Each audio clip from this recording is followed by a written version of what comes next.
확진자가 5,000명을 넘어섰습니다. 사망자는 31명이 됐는데 숨진 뒤 확진 판정을 받는 경우가 잇따랐습니다. 문재인 대통령이 한 달 이상 지속되고 있는 마스크 대란에 대해 재차 사과했습니다. 홍남기 부총리 역시 숭고하다는 입장을 드러냈지만 김상조 정책실장은 국민도 마스크 수요를 줄일 필요가 있다고 해 논란입니다. 대구에선 마스크 절도 사건까지 벌어졌습니다. 신천지 이만희 총회장이 어젯밤 과천에서 드라이브스루로 코로나 검사를 받았으며 이후 행방은 알려지지 않고 있습니다. 서울시는 신천지 법인 취소 절차에 돌입했고 여권 내에서는 이만희 총회장에 대한 수사 압박이 이어지고 있습니다. 수도권에서도 지역 집단 감염이 잇따르고 있습니다. 서울 성동구의 한 주상복합 건물에서 12명이 확진 판정을 받아 서울 지역 확진자가 100명에 육박합니다. 이탈리아에서 코로나19 사망자가 하루 만에 18명 느는 등 확산세가 심상치 않습니다. 국내 항공사는 이탈리아 직항노선 운항을 29년 만에 한시적으로 전면 중단하기로 했습니다. 지난해 1인당 국민소득이 4년 만에 감소했습니다. 체감 성장을 보여주는 명목 성장률은 21년 전 외환위기 이후 최저치까지 떨어졌습니다.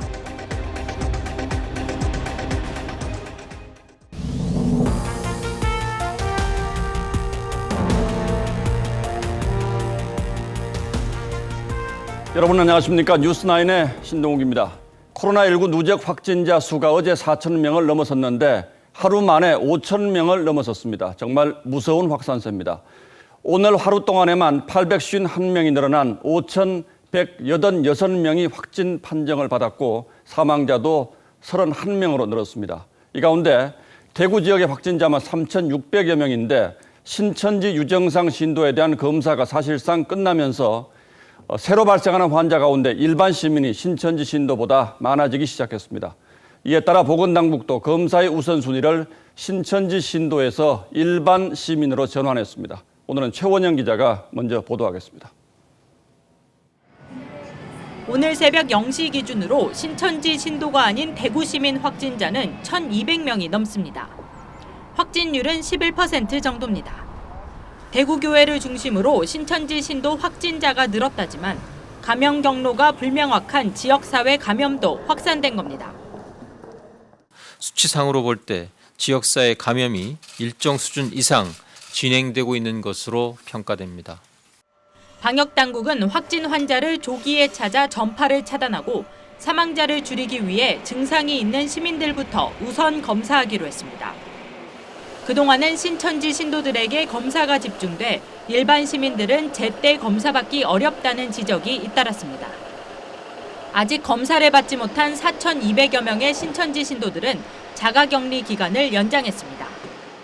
구군 공무원이 전담하여 진단검사를 받을 때까지 계속 자가격리 상태에서 관리하도록 하겠습니다. 검사 결과 음성이 나온 교인 1,600여 명은 격리에서 해제됐습니다. 보건당국은 대구 지역 생활치료센터 병상을 이번 주까지 2,000개로 늘릴 계획입니다. TV조선 최원영입니다. 대구에서는 오늘 또 5명의 코로나19 사망자가 나왔습니다. 모두 고령에 이미 다른 질병을 앓고 있었던 고위험군 환자들인데 특히 이 가운데 2명은 숨진 뒤에야 확진 판정을 받았습니다. 기저질환이 있기는 했습니다만 결국 당국의 관리 사각지대에 방치된 채 숨진 경우들이라고 할 수 있겠습니다. 신유만 기자가 취재했습니다. 대구 계명대 동산병원입니다.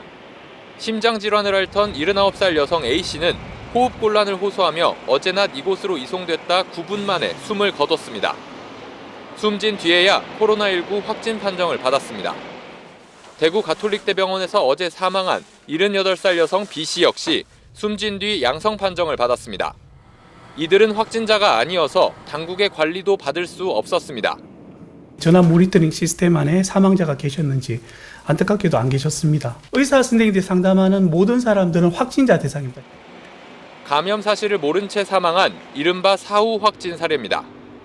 이런 사후 확진자는 코로나19 사망자 31명 가운데 9명에 달합니다.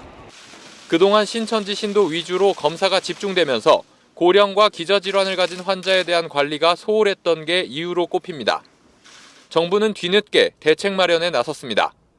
신도인지 여부를 떠나서 위험의 가능성이 높은 분들이 우선적으로 검사를 해서 치료의 기회를 우선적으로 부여받을 수 있도록 전환하는 것이 바람직하겠다. 의료기관의 보호를 받지 못하고 숨진 사후 확진자들이 늘어나는 가운데 이들에 대한 정부의 대책이 시급합니다. TV조선 신유만입니다. 대구 신천지 신도들은 3명 중 1명에서 양성이 나올 만큼 감염률이 매우 높습니다. 그래서 다른 자치단체들도 관내 신천지 교인들 가운데 유증상자들부터 검사를 진행하고 있는데 다행히 아직까지는 대구에 비해서 확진자가 적게 나오고 있습니다. 얼마나 적게 나오는지 임유진 기자가 알려드리겠습니다.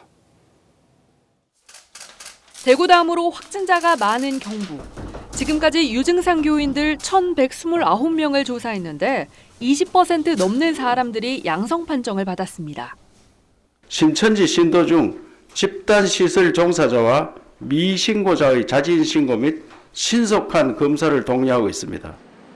대구 경북외 다른 자치단체들도 증상이 있다고 답한 신천지 교인들로부터 확진 검사를 하고 있습니다. 현재 신도들에 대해서는 99% 조사가 완료되었고 대구, 경북을 제외하고 증상이 있는 신도들은 4,066명으로 파악되었습니다. 4천여 명 가운데 절반은 결과가 나왔는데 확진율은 1.7%에 불과합니다. 62%에 이르는 대구에 비해선 다행히 크게 낮습니다. 충남과 충북, 제주 등 아예 확진자가 나오지 않은 지자체도 있습니다. 하지만 아직 안심하기엔 이릅니다. 경남의 경우 추가 조사에서 207명의 유증상자가 더 나왔고 전국적으로 아직 연락이 닿지 않는 교인들이 9,000명이나 되기 때문입니다. TV조선 임유진입니다. 신천지의 이만희 총회장이 어제 기자회견을 하고 대국민 사과까지 했는데도 논란은 가라앉지 않고 있습니다. 기자회견 직후 이재명 경기지사가 강제 검사를 요구하면서 추격전을 벌였고 서울시는 신천지에 대한 법인 취소 절차에 돌입했습니다. 이만희 총회장은 어젯밤 과천의 선별진료소를 직접 찾아서 감염 검사를 받은 뒤 다시 어디론가 사라졌다고 합니다. 주원진 기자가 보도합니다. 이만희 신천지 총회장이 마스크를 벗고 코로나19 검사를 받는 모습입니다. 이재명 경기지사가 어제 저녁 강제 검사를 하겠다며 가평 평화수련원을 찾았을 당시 이만희 총회장은 이미 현장을 떠난 뒤였습니다. 이만희 총회장은 어젯밤 9시쯤 과천시 보건소 선별진료소를 찾아 차 안에서 코로나19 검사를 다시 받았습니다.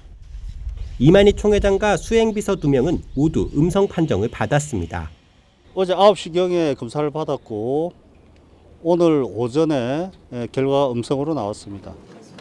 오늘은 서울시가 신천지 법인 설립허가 취소 청문을 열겠다면서 강경 조치를 통보했습니다. 취재진이 지자체의 잇따른 강경 조치에 대한 이 총회장 입장을 듣기 위해 경기도 과천의 신천지 소유 아파트를 찾아갔지만 만날 수는 없었습니다. 계세요. 신천지 간부가 살고 있는 것으로 알려진 충남 계룡시 한 아파트에서도 그의 행적을 찾을 수 없었습니다. 이만희하고 집이 여기라 그랬거든요. 지자체의 잇따른 초강경 조치에 이만희 총회장이 어떤 입장을 보일지 주목됩니다. TV조선 주원진입니다. 여권에서는 이만희 총회장을 강제 수사라는 목소리가 줄을 잇고 있습니다. 코로나19 사태의 책임을 신천지로 사실상 규정하는가 하면 특정 정당과의 관계를 밝히라는 요구까지 나오고 있습니다. 이 논란이 윤석열 검찰총장으로까지 이어지면서 코로나19 사태와 신천지 그리고 검찰에 대한 압박 또 총선으로까지 이어지는 일련의 흐름을 여권이 만들어가고 있는 것처럼 느껴집니다. 이미지 기자가 그 배경을 분석하겠습니다. 서울시가 살인 등의 혐의로 이만희 총회장을 고발한 데 대해 검찰은 서울중앙지검 형사 2부의 사건을 배당했지만 민주당은 오늘도 신천지를 압수수색하라며 검찰을 압박했습니다. 국민 10명 중에 8명이 신천지에 대한 압수수색에 찬성할 정도로 분노가 하늘을 찌르고 있다는 점을 명심하기 바랍니다. 범죄 혐의를 구체적으로 언급하며 수사를 촉구하기도 했습니다. A씨를 전파했을 때 중상해에 해당하는 결과에 대한 책임을 지우기도 했었거든요. 그처럼 코로나 그 질병의 어떤 위중성이라든지 특정 범죄에 대한 대책을 지울 수 있을 겁니다. 어제 이 총회장의 박근혜 시계 논란과 관련해서는 야당과의 유착 의혹을 제기했습니다. 당 전체가 이번 코로나 사태 책임이 신천지에 있다고 주장하며 수사에 신중한 윤석열 검찰총장까지 압박하는 상황입니다. 하지만 진보 진영에서도 지나친 여론몰이라는 비판이 나왔습니다. 민변 소속 권경의 변호사는 페이스북에 조국 수호단으로 활동하던 자들이 이 재난을 윤석열을 잡을 호기로 이용하고 있다고 했고, 진중권 전 교수는 그들이 의도적으로 코로나를 살포한 것은 아닌데 살인죄까지 등장했다며 신천지 사냥이 지나치다고 했습니다. TV조선 이미지입니다. 이만희 총회장이 어제 기자회견에서 끼고 나온 박근혜 전 대통령 시계가 오늘 하루 종일 논란이 됐습니다. 진짜다, 가짜다, 정세균 국회의장 시계도 받았다. 그게 이번 사건의 본질과 무슨 관계가 있느냐, 이런 논란들 말이죠. 뿐만 아니라 이 회장 옆에서 도움을 준 젊은 여성은 또 누구인가 등 여러 가지 궁금증이 세간의 관심을 집중시켰습니다. 오늘은 여기에 포커스를 맞추겠습니다. 첫 신천지 교인 확진자가 나온 지 13일 만에 공식 석상에 등장한 이만희 총회장. 코로나 사태의 사죄를 7차례 표하며 큰절을 2번 했습니다. 그런데 틀린 표현을 반복했습니다. 코레라, 코로나, 씻고. 코로나 음성 판정을 받았지만 잘 모른다고도 말했습니다. 음성인지 뭔 나는 잘 몰라요. 또 큰 소리를 치며 자리를 떴습니다. 조용합시다, 조용. 우리는 다 성인입니다. 90세 고령 인구를 밀착 보좌한 신천지 여성 관계자에게도 관심이 쏠렸습니다. 영생불사른 교리를 묻는 기자 질문을 본인이 나서 차단하고 답변 안 하셔도 돼요. 더 위로 올리셔야 돼요. 이렇게. 더 위로 올리세요. 맞습니다. 그러고 계세요. 이 교주의 답변을 정정하고 여기 27일 날 왔습니다. 그리고 또 17일 날가요. 지시하듯 말합니다. 한 군데 그런 가만히 있을 만한 그런 발자가 못 돼요. 갔다 왔다 자꾸 그래 한 것입니다. 그래 하세요. 움직이지 않고 여기에 있었다고 하세요. 이 여성의 직책은 교적부 관리 등을 하는 행정서무 중 한 명이지만 영향력은 크다는 게 신천지 전문가들의 주장입니다. 서무들의 권력이 되게 막강해서 심지어 이제 12지파장들도 이만희 씨의 심기나 이제 의중을 알아보려면 서무들을 통해서 이제 알아본다고. 이 총회장은 박근혜 전 대통령 이름이 적힌 금장 시계를 차고 나왔죠. 하지만 박 전 대통령 공식 시계는 모두 은장으로 제작됐고 세부 디자인도 다른 것으로 밝혀졌습니다. 이 총회장은 정세균 국무총리 시계도 갖고 있다고 알려졌지만 정 총리는 사실무근이라고 주장했습니다. 이 총회장은 자택에 대통령 후보들 사진을 걸어놓는 등 평소 정치인들과의 친분을 과시했다고 알려집니다. 여야를 불문하고 막론하고. 좀 영향력이 있는 사람들한테 접근해서 뭐 사진이라도 한 장 찍는다. 또 그걸 가지고 홍보하기도 하고 정치권에는 끊임없이. 신천지가 지난해 8월 이낙연 전 국무총리에게 접근한 정황도 공개됐습니다. 정운현 전 총리 비서실장은 신천지가 이 총리의 사회적인 평가를 이용하기 위해 접근했던 것 같다고 말했습니다. 90세 노인이 2번 절한 건 신천지 교인들에게는 되게 짠한 상황이고 눈물 났다는 친구들도 많았어요. 국내 확진자의 56%가 신천지 관련자인 지금 최선을 다해서 정부의 지원을 아끼지 않겠습니다. 이 약속을 철저히 지킬지 온 국민이 주시하고 있습니다. 뉴스나인 포커스였습니다. 예, 이 사진 먼저 보시죠. 지금부터는 마스크 얘기 집중적으로 좀 해보겠습니다. 요즘 마스크 때문에 화난 분들이 많습니다. 구하기 어려운 건 그렇다 치고 도대체 정부를 믿을 수 없다는 게 불만의 핵심이죠. 대통령부터가 며칠 전에는 수요를 감당할 만한 충분한 생산 능력이 있다고 말했고 정부도 곧바로 마스크 공급 대책을 내놨습니다. 그런데 아직도 시민들은 마스크 몇 장 사기 위해서 몇 시간씩 줄을 서고 있습니다. 결국 대통령이 오늘 사과했습니다. 마스크를 신속하고 충분히 공급하지 못해 불편을 끼치고 있는 점에 대해 국민들께 매우 송구스럽게 생각합니다. 예, 전형적인 탁상 행정이 빚은 참사라고밖에는 이번 마스크 대란 이해할 길이 없습니다. 먼저 황선영 기자가 보도합니다. 마스크를 사려는 줄이 아파트 단지를 빙 둘렀습니다. 번호표를 나눠주는 직원도 진땀을 흘립니다. 줄을 선다고 마스크를 손에 쥔다는 보장도 없습니다. 매일 공급 물량이 달라 어디서 끊어질지 모릅니다. 꼭 필요한 사람들이 못하는 경우도 있어요. 대열 앞에 서지를 못하면 못 사잖아요. 판매처가 제한되다 보니 사람들이 특정 장소로 몰리는 것도 문제입니다. 정부가 사람이 많이 모이는 집회와 예배 등의 참여를 자제해달라고 당부했지만 마스크를 사려는 시민들은 이렇게 다닥다닥 붙어서 줄을 설 수밖에 없습니다. 혹시 자가격리 위반자가 구매 대열에 합류한다면 감염 위험에 노출될 수도 있습니다. 마스크를 구하려는 게 감염을 예방하고 싶은 마음에 하는 건데 오히려 저렇게 계시면 감염의 위험이 늘어날 텐데. 시민들과 유통업계는 대형마트와 편의점에서도 마스크를 살 수 있어야 한다고 주장합니다. 하지만 식약처는 하루 공급량이 500만 개 정도인 상황에서 4만 개가 넘는 편의점에 마스크를 공급하는 것은 불가능하다고 판단하고 있습니다. 시민들은 마스크의 매점 매석과 중복 구매를 막고 필요할 때 쉽게 살 수 있도록 하는 현실적인 대책을 요구하고 있습니다. TV조선 황선영입니다. 국회 대정부 질문에서도 여야를 막론하고 마스크 대란에 대한 비판이 쏟아졌습니다. 홍남기 부총리는 정부를 대표해서 여러 차례 고개를 숙였지만 내놓은 대책은 별게 없었고 김상조 정책실장은 마스크 대란의 책임을 국민들에게 돌리는 듯한 발언을 하기도 했습니다. 김정훈 기자가 취재했습니다. 미래통합당은 정부가 국민을 상대로 마스크 희망 고문을 한다고 비판했습니다.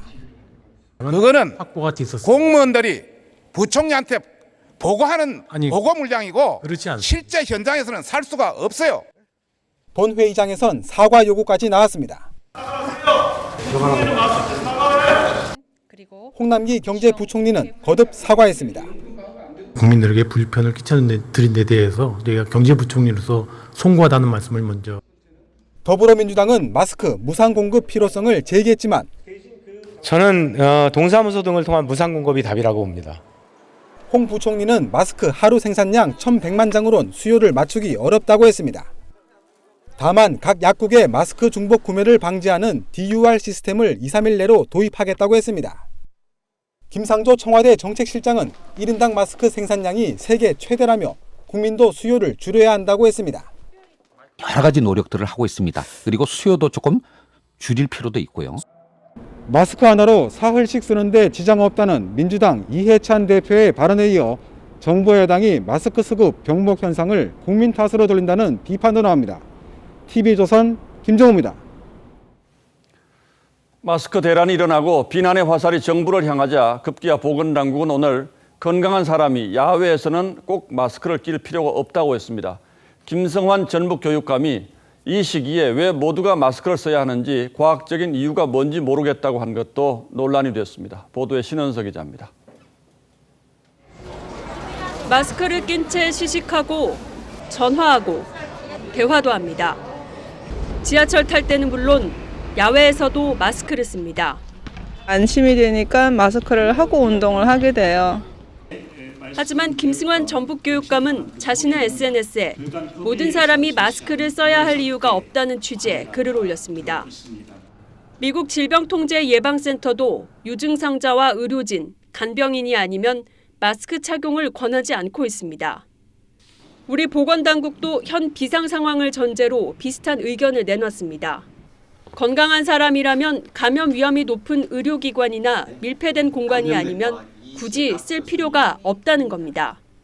혼잡하지 않은 야외나 실내의 경우에도 환기가 잘 되는 개별 공간에서는 마스크 착용이 필요하지 않습니다. 면 마스크도 감염 우려가 높지 않은 곳에선 사용 가능하고 자신이 사용한 보건용 마스크도 잘 건조해 재사용해도 된다고 했습니다. 하지만 시민들은 믿지 못하겠다는 반응입니다. 백신이 확실하게 나올 때까지는 그래도 조심을 해야 될 것 같다는 생각에. 많이 없어서 정부 차원에서 그렇게 얘기하는 건 아닌가. 마스크를 권하지 않는 미국은 우리와는 환경이 다르다는 의학계의 지적도 했습니다. TV조선 신은서입니다. 자, 그러나 일상에서 대중교통을 타야 하고 또 사람이 북적이는 마트, 재래시장을 가야 하는 보통 시민들의 불안감은 가라앉지 않고 있습니다. 보다 못한 한 자치단체가 직접 무료 마스크 배달에 나서기도 했습니다. 하동원 기자가 취재했습니다. 마스크를 비닐봉투에 담습니다. 마을 이장이 집집마다 마스크를 전달합니다. 마스크 2차분인데. 아유, 감사합니다. 새벽부터 줄을 서는 수고를 하지 않아도 집에서 마스크를 받을 수 있습니다. 돈을 내지 않아도 되는 무료 마스크입니다. 가서 어디 가서 줄 서서 사기도 어렵고 이런 상황인데 또 직접 군에서 이렇게 나눠주시니까.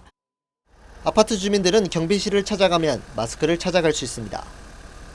마스크 하나. 가만, 내가 줄게. 예, 안녕하세요. 부산 기장군은 오늘 군민 7만 세대에 무상 마스크 35만 장을 전달했습니다. 지난달 26일에 이어 두 번째입니다. 지자체 가운데 주민들에게 무료 마스크를 나눠준 건 기장군이 처음입니다.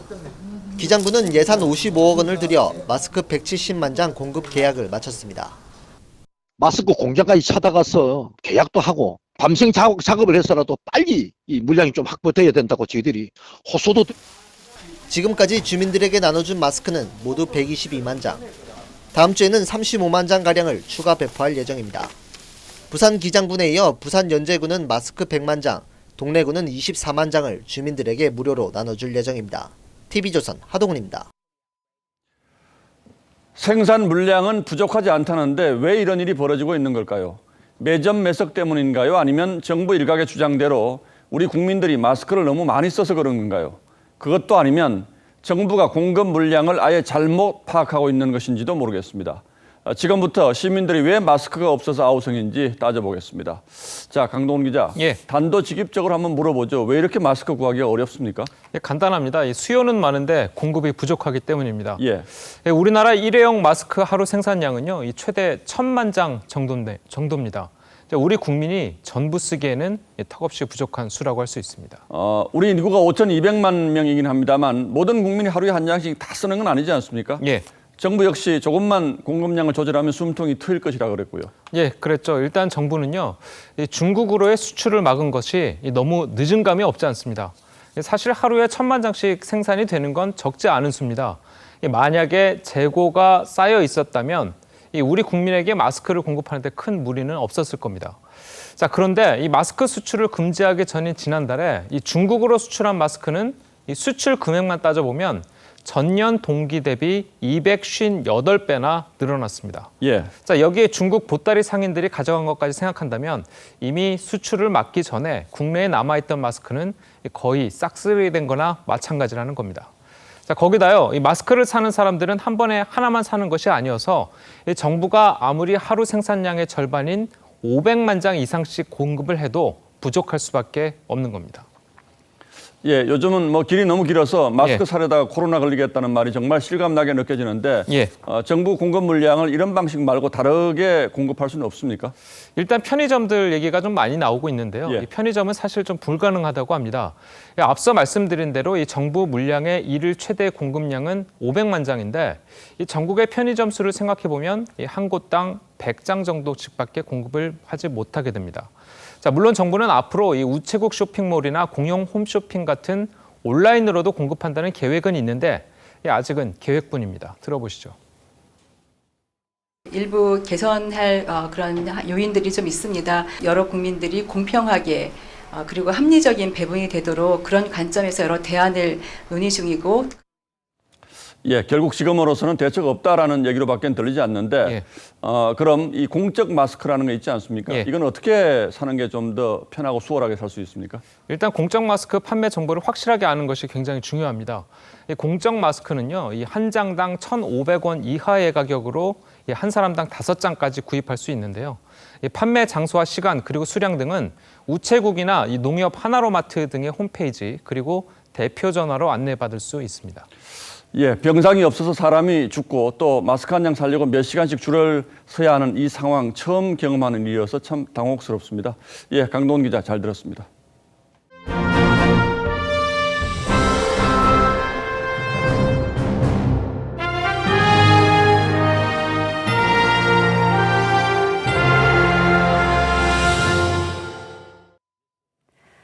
서울 성동구의 한 주상복합 건물에서 12명이 확진 판정을 받아 서울에서도 지역 집단 감염이 나타나는 건 아닌지 우려됩니다.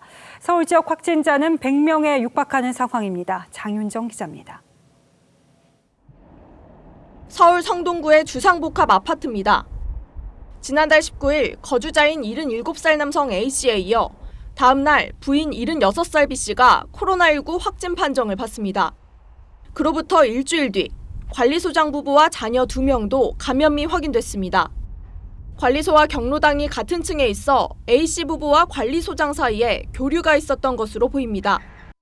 지난 1일에는 관리사무소 직원 3명도 추가로 확진됐습니다. 주민의 부인이 그 나중에 발견됐는데 그 사람들이 다 관리실 댕겼고 그 소장이고 거기 그 라인이 그냥 싸우려다 됐어. 관리소장을 포함한 직원 4명이 확진 판정을 받으면서 관리사무소는 폐쇄됐습니다. 관리소 직원 3명의 가족들까지 줄줄이 감염되면서 확진자는 순식간에 모두 12명으로 늘어났습니다. 서울시에서 한 장소와 관련해 집단 감염이 발생한 건 은평 성모병원에 이어 2번째입니다. 최초 확진자 A씨의 감염 경로는 아직 확인되지 않았습니다. TV조선 장윤정입니다. 네, 우리가 대구의 확산세를 이미 경험한지라 앞서 보신 지역 감염의 더 노심초사인데 수원의 한 교회와 경북 경산의 요양병원에서도 집단 감염이 잇따랐습니다. 계속해서 고서정 기자입니다. 지난달 27일 60대 요양보호사 1명이 확진 판정을 받아 폐쇄된 경북 경산의 서린요양원. 그제 80대 입소자 2명에 이어 또다시 요양보호사 6명, 입소자 4명 등 모두 13명의 확진자가 나왔습니다. 이곳에서는 면역력이 떨어지는 고령의 입소자 74명이 직원 48명과 함께 생활하고 있습니다. 확진자가 나오면서 오늘까지 총 13명이 확진되었습니다. 우려했던 집단 감염이 현실화되고 있는 것으로 매우 우려하고 있고. 수원 생명샘교회 관련자 2명도 추가 확진됐습니다. 40대와 10대 여성인데 이로써 이 교회와 관련된 확진자는 6명으로 늘었습니다. 신도 49살 여성이 신천지 관계자로부터 처음 감염된 뒤 지난 23일 예배에 참석하면서 2차, 3차 감염이 일어난 겁니다. 수원시는 신도 전체를 대상으로 전수조사에 나섰습니다. 교회는 지금 폐쇄가 됐고요. 저희가 방역은 끝냈습니다. 네, 지금 그 명단을 받으면 진행될 거여서. 부산 온천교회와 충남 천안 줌바댄스 등 대구 이외 지역에서도 소규모 집단 감염이 잇따르면서 지역사회 전파 우려가 커지고 있습니다. TV조선 고서정입니다. 자고 일어나면 수백 명씩 더해지는 국내 확진자 숫자에 이 불법 체류자들도 적잖이 놀란 모양입니다. 그동안 어디 있는지 파악하기도 힘들었던 이들이 자진 출국하겠다고 몰려들면서 출입국 관리소마다 장사진을 이뤘습니다. 그 현장을 이재준 기자가 다녀왔습니다. 열 감지 카메라로 체온 측정을 마친 외국인들이 출입국 외국인청에 줄지어 들어섭니다. 불법 체류를 자진 신고하고 출국하려는 외국인들입니다. 모자하고 마스크 잠깐 벗어주시고 여기 앞쪽에 잠깐만 서서 기다려주세요. 여권과 항공권만 있으면 간단한 신고 후 출국 허가를 받을 수 있지만 한꺼번에 많은 인원이 몰리면서 출입국 당국이 처리하기 버거울 정도입니다. 조금 더 기다려요. 기다려 볼게요. 오늘 안 되면 내일 다시 와야 돼요. 자진 출국 신청자가 급격히 늘면서 접수 창구도 추가로 설치됐습니다. 코로나19 확산 여파로 일감이 끊긴 데다 감염 우려도 한몫한 것으로 보입니다. 코로나가 여기도 점점 심해서 방역하는 방법도 이렇게 중국처럼 딱딱하는 거 아니고 그냥 막 돌아다니고 그래서. 집에서 전화가 온대요. 빨리 오라고. 거기 있으면 죽는다고. 일자리가 없다고. 그 건설 현장이 안 한다고.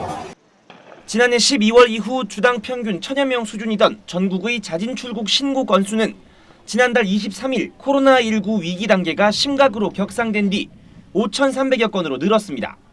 TV조선 이재중입니다. 오늘부터 미국으로 가는 모든 승객에 대한 체온 검사가 시작됐습니다. 이 승객들은 평소보다 복잡해진 절차에 조마조마하면서도 그래도 입국 금지보다는 낫지 않냐는 반응을 보였습니다. 이상배 기자입니다. 로스앤젤레스행 항공기 게이트 앞에 평소보다 훨씬 더 긴 줄이 늘어섰습니다. 승무원들이 승객 한 명 한 명 이마에 체온계를 대고 발열 검사를 하느라 줄이 쉽게 줄어들지를 않습니다.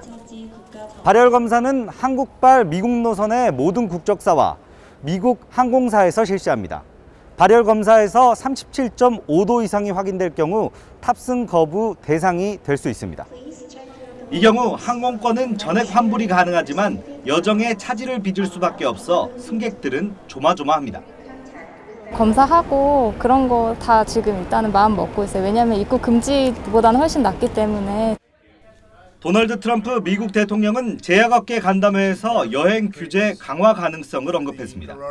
우리나라에선 대구 지역에 한해 여행 금지령이 내려진 상황인데 코로나19 확산 상황에 따라 다른 지역까지 확대될 가능성도 배제할 수 없습니다. Yes, we are to certain countries where they have more of a breakout. 외교부에 따르면 한국인 여행객의 입국을 금지하거나 제한하는 국가는 어제보다 4곳 늘어난 87곳에 달합니다. TV조선 이상배입니다. 국내 확산세에 해외에서 격리 중인 한국인이 1,200명으로 집계됩니다. 또 중국에서는 격리되지 않았다 해도 일상생활이 불가한 상황이 벌어지고 있는데 몰상식하다는 인상을 지울 수가 없습니다. 직접 보시죠. 이정현 기자입니다. 현관문에 긴 강목이 받쳐져 있습니다. 중국 안우이성 허베이시에 거주하는 한국 교민 자택입니다. 최근 한국을 다녀와 지정된 격리 호텔에서 나와 아파트로 돌아온 것을 알고 주민이 흥분해 강목으로 문을 막은 겁니다. 앞서 한국 교민들 사이에선 테이프로 문틈을 막거나 문에 딱지를 붙여놓은 피해 사례가 알려지기도 했습니다. 전기실에서 본인 딱지를 붙이는 경우가 종종 있긴 있습니다. 흑성스럽게 좀 이렇게 하는 경우가 있어서 전대가 역전되는 이런 상황들을 보니까 예기치 않는 이런 상황에 어떻게 대처해야 될지. 코로나19 국내 확진자가 늘면서 중국 내 일부 지역의 혐한 분위기는 더 심각해지고 있습니다. 오늘 중국의 SNS인 웨이보에는 한국이 제2의 우한이 됐다는 글까지 등장했습니다. 호수를 공개해서 문 앞에 와서 소리 지르고 이 아파트에서 나가라 소동을 벌이는 경우도 있고 여러 군데. 한국 사람들을 완전히 바이러스 덩어리로 보고 있고요. 해외 각국에 격리된 우리 국민은 1,200명. 그중 960여 명은 중국에 머물고 있습니다. TV조선 이정현입니다. 이탈리아에서 코로나19 사망자가 하루 만에 18명 늘었습니다. 확진자도 2,000명을 돌파했는데 결국 이 양국의 확산세에 국내 항공사는 이탈리아 직항 노선 운항을 29년 만에 한시적으로 중단하기로 했습니다. 유혜림 기자입니다. 대한항공은 모레부터 다음 달 25일까지 인천 로마 노선 운항을 잠정 중단합니다. 이 노선 중단은 취항 29년 만에 처음입니다. 인천 밀라노 노선도 함께 중단됩니다. 아시아나 항공도 8일부터 28일까지 인천 로마 노선 운항을 중단하기로 했습니다. 인천 베네치아 노선도 내달 15일까지 운항을 멈춥니다. 이탈리아 국적항공사 알리탈리아는 인천 로마 간 운항을 적자를 이유로 29일부터 중단할 예정이어서 한국, 이탈리아 간 모든 직항 노선이 끊길 수 있습니다. 이탈리아의 코로나19 총 사망자는 50여 명, 확진자는 2,000명을 넘어섰습니다. Abbiamo anche però un incremento delle persone decedute di 18 persone e 15 in Lombardia e 3 in Emilia-Romagna. 이탈리아 북부에 집중된 감염 확산세는 섬유 산업을 중심으로 중국과의 밀접한 인적 교류가 이유로 꼽히고 있습니다. 일본 공연을 마친 지휘자 정명훈은 이탈리아 일정을 취소하고 프랑스 자택에서 자가격리 중입니다. 일본에서 공연을 3번 하시면서 10일 정도 체류하셨기 때문에 WHO 공고사항을 지휘자님께서 스스로 지키고 싶다고. 정 지휘자는 이상 증세는 없는 것으로 전해졌습니다. TV조선 유혜림입니다.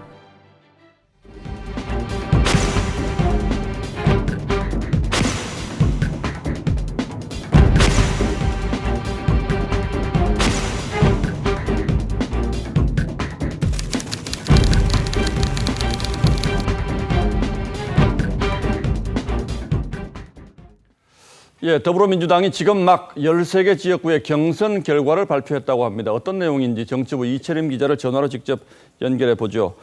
자, 이채림 기자 전해주세요. 네, 민주당이 조금 전 서울 동작갑과 노원갑, 전남 나주화순 등 13개 지역구의 경선 결과를 발표했습니다. 김병기 의원과 김성진 전 청와대 사회혁신비서관이 경쟁한 서울 동작갑에선 김 의원이 승리했습니다. 서울 노원갑에선 고용진 의원이 유송화 전 청와대 춘추관장을 꺾고 재선에 도전합니다. 역시 현역 의원과 청와대 출신의 대결로 눈길을 끌었던 전남 나주 화순에선 신정훈 전 청와대 비서관이 손금주 의원을 제치고 공천을 확정지었습니다. 조홍천 의원도 경선에서 승리했고 이재정 대변인은 안양 동안을 공천이 확정돼 미래통합당 신재철 원내대표와 본선에서 맞붙게 됐습니다. 역시 첫 지역구 도전이었던 정은혜 의원은 공천을 받지 못하며 희비가 엇갈렸습니다. 한편 미래통합당 수도권 공천에선 안철수계 인사들이 약진하고 있습니다. 김근식 경남대 교수와 문병호 전 의원이 공천을 확정지은 데 이어 김영환 최고위원은 경기 고양평, 김수민 의원은 충북 청주 청원에 경선이나 단수 공천이 거론됩니다. 반면 공천 탈락 의원들은 반발하고 있습니다. 김순례 최고위원은 우리공화당과 자유통일당이 합당해 오늘 출범한 자유공화당 합류가 유력합니다. 지금까지 국회에서 TV조선 이채리입니다. 예, 이런 가운데 비례정당 문제를 두고 범여권이 균열 조짐을 보이고 있습니다. 민주당이 비례연대 참여를 검토하자 즉각 불참을 선언한 정의당은 지역구 후보 연대까지 보이콧하는 방안을 심각하게 고민하고 있는 것으로 알려졌습니다. 특히 수도권에서는 범여권 후보 단일화가 선거의 판세를 가를 수도 있기 때문에 여권이 긴장하고 있습니다. 조덕현 기자가 보도합니다. 진보시민단체가 추진 중인 비례연합정당 정치개혁연합이 오늘 창당준비위원회 결성을 신고했습니다. 문성근 씨와 함세웅 신부, 이부영 전 열린우리당 의장 등 200여 명이 참여합니다. 민주당에선 비례연합정당에 참여하거나 아예 비례후보를 내지 않고 범여권 정당에 투표하도록 하는 방안 등이 논의되고 있습니다. 어떤 연대가 될 것인지, 어떤 방식이 연합정당을 지원하는 방식이 될 것인지 논의하게 된다는 뜻입니다. 정치개혁연합은 정의당이 빠지면 안 된다는 입장이지만 정의당은 오늘도 거부 의사를 분명히 했습니다. 위헌적인 위성정당의 배에는 몸을 실을 수 없습니다. 정의당은 민주당이 끝내 비례연대를 고집할 경우 수도권 지역 후보 단일화를 거부하는 방안도 검토 중인 것으로 알려졌습니다. 이번 총선에서 정의당은 심상정, 이정미 의원을 비롯해 31명의 후보가 수도권에 예비후보로 등록한 상태입니다. 하지만 민주당이 비례연대의 후보 추천을 최소화할 경우 군소정당의 입장이 바뀔 가능성도 남아 있습니다. TV조선 조덕현입니다. 지난해 1인당 국민소득이 4년 만에 감소했습니다. 이 체감 성장을 보여주는 명목 성장률은 IMF 이후에 최저치까지 떨어졌습니다. 코로나19 여파가 반영되는 올해에는 경제 지표가 더 어두워지는 건 아닐지 최현희 기자가 보도합니다. 지난해 1인당 국민소득 GNI는 1년 전보다 4.1% 줄어든 32,047달러를 기록했습니다. 메르스 사태가 발생했던 2015년 이후 4년 만에 국민소득 하락입니다. 하락폭은 금융위기 여파가 이어진 2009년 이후 가장 큽니다. 성장률 하락과 원화 약세가 영향을 미쳤습니다. 그 수출이 아무래도 이렇게 둔화되다 보니까 기업들의 이제 수익성이 악화되고 투자 여력이 좀 약화된 부분도 있습니다. 실질 GDP 성장률은 2%에 턱걸이했지만 물가까지 반영돼 기업과 가계의 체감 성장률로 여겨지는 명목 GDP 성장률은 1.1%에 불과했습니다. IMF 외환위기 이후 21년 만에 최저치입니다. 총 저축률은 1.2%포인트 하락해 7년 만에 최저, 국내 총 투자율은 3년 만에 최저치를 각각 기록했습니다. 지난해엔 정부가 재정을 쏟아부었는데도 이 정도였습니다. 올해는 코로나19로 말 그대로 성장률 쇼크까지 예상됩니다. 중국 시장 자체가 힘들기 때문에 수출 경기도 안 좋고 최소 3분기 이상 만약에 지속이 된다면 0%대 성장률도 가능한 상황입니다. 소득주도 성장을 내세웠지만 소득도 성장도 추락하는 와중에 우리 경제는 이제 코로나19의 악재까지 맞서야 하는 상황에 처했습니다. TV조선 최원입니다. 해군 고속정에서 수류탄이 폭발해 7명이 다쳤습니다. 이 수류탄은 잠수함을 상대하는 무기인데 왜 갑자기 폭발했는지 이 부분에 대한 원인 규명은 아직 이뤄지지 않고 있습니다. 사고 전후 상황을 박재훈 기자가 취재했습니다. 오늘 오후 12시 20분쯤 경남 거제도 인근 해상에서 사격 훈련 중이던 해군 고속정 한 척에서 해상용 수류탄이 폭발했습니다. 이 사고로 간부급 승조원 2명이 중상을 입었고 5명이 경상을 입은 것으로 확인됐습니다. 중상자들은 해군 헬기를 통해 인근 병원으로 후송됐습니다. 해군은 중상자 1명은 손과 얼굴 부위를 다쳤고 다른 중상자는 치아와 몸에 손상이 있다면서 현재까지 생명에는 이상이 없는 것으로 판단하고 있다고 밝혔습니다. 해군 관계자는 전투 대비 태세 유지를 위해 해상 사격 훈련을 나간 배에서 사고가 발생한 거라며 어떤 과정에서 수류탄이 폭발했는지는 추가 조사가 필요하다고 했습니다. 이번에 터진 해상용 수류탄은 잠수함을 대상으로 쓰이는 무기로 보통 수중 10m 부근에서 폭발하는 것으로 알려져 있습니다. 해안이나 항구로 침투하는 적 잠수함에게 침투를 거부할 목적으로 투하하는 소형 폭탄 정도로 이해하면 됩니다. 사고가 난 배는 해군 3함대 소속 참수리급 고속정으로 약 30명이 탈 수 있습니다. 해군은 모든 사격 훈련을 중단하는 한편 재발 방지 대책을 세우겠다고 밝혔습니다. TV조선 박재훈입니다.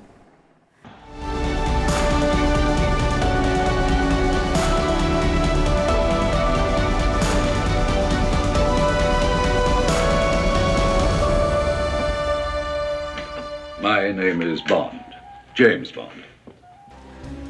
영화 007 시리즈에서 3번째 본드 역을 맡았던 로저 무어, 그는 눈썹을 연기의 핵심으로 꼽았습니다. 한쪽 눈썹 끝을 치켜 세우는 특유의 표정으로 바람둥이 스파이를 표현하곤 했죠. 인류의 눈썹은 호모 사피엔스 때 생겼다고 합니다. 이 눈썹 덕분에 다른 집단이 우호적인지 아니면 적대적인지를 멀리서도 알아보게 됐다는 게 영국 요크대 연구 결과입니다. 그러면서 서로 교감하고 공감하는 또 한 단계 진화를 했다는 겁니다. 네덜란드의 동물 생태학자의 책에 쥐의 공감 능력에 관한 실험이 나옵니다.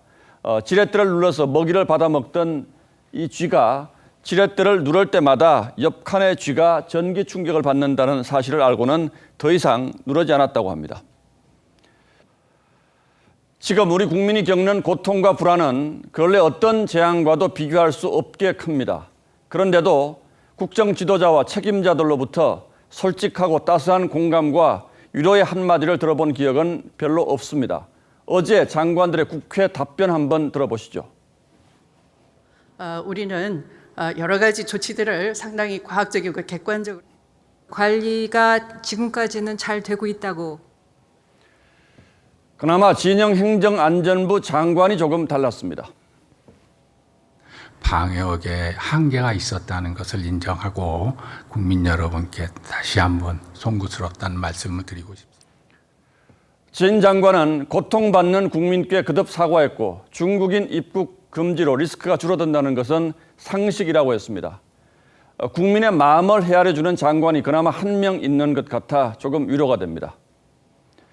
대통령도 오늘 송구하다고 했습니다만 마스크 공급 문제에 그친 사과였습니다. 짜파구리 파한 대서와 코로나 종식 발언, 그리고 중국인 입국 금지에 대해서도 초기라면 몰라도 라고 했던 말이 겹쳐 떠오릅니다. 메르스 사태 때 새정치연합 대표였던 대통령은 세월호 때처럼 무능하고 부실하다며 사과를 요구했습니다. 새정치연합도 한 달이 지나도록 대통령이 아무런 위로와 사과를 하지 않는다고 비판했습니다. 정치적 처지가 달라졌다고 생각이 이렇게 달라진다면 국민은 누굴 믿겠습니까? 오바마 대통령이 에볼라 바이러스 때 언론의 질책에 어떻게 반응했는지 털어놓은 회고담 보시겠습니다.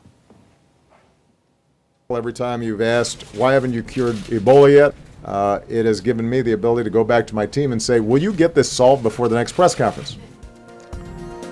3월 3일 앵커의 시선은 지도자의 위로였습니다.